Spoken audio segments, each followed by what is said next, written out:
Hi guys, Kalara Hudson here of While They Play Designs, and today I'm going to be showing you how to join your work together using your crochet hook. What I like to do when joining my pieces together with crocheting techniques, I like to do it from the wrong side so you can't see it from the front, and I also tend to choose a color that is the same as the work that I use. So for demonstrating purposes, we're going to use a contrasting color today.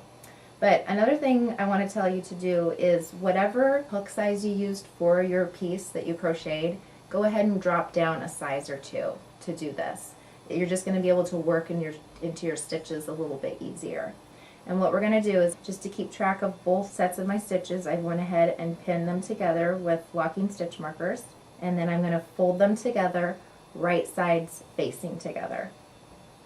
And what we'll do to start out, I'm going to go ahead and add one more stitch marker here.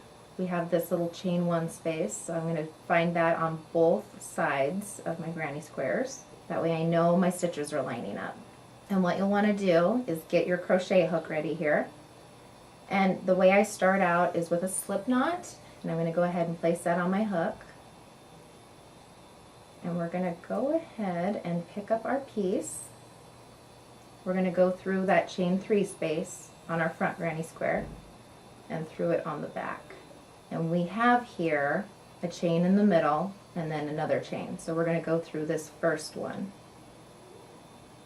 Okay, we're going to draw up a loop,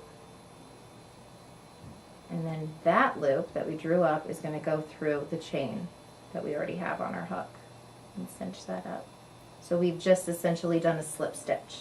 Now we're going to go in through the second chain on our front granny square, both loops, and then we're going to locate the second chain on our back granny square.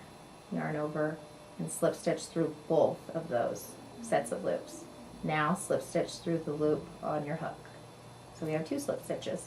And essentially you're just going to continue on your way, going through the front square and the back square through both sets of loops, slip stitching your pieces together. And you may want to loosen your tension just a little bit so you don't get too tight in your seaming.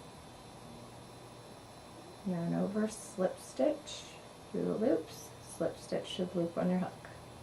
So this is just going to create a little chain on the back side of your work.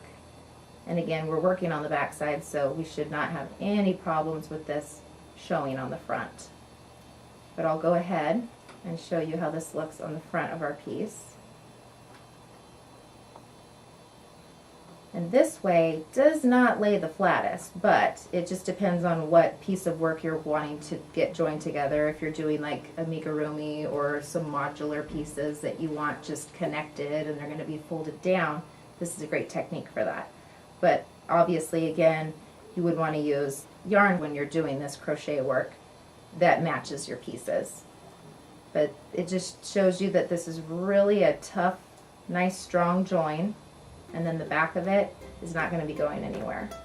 It's just a nice little slip stitch to join the 2 pieces. So that's how you do the slip stitch join.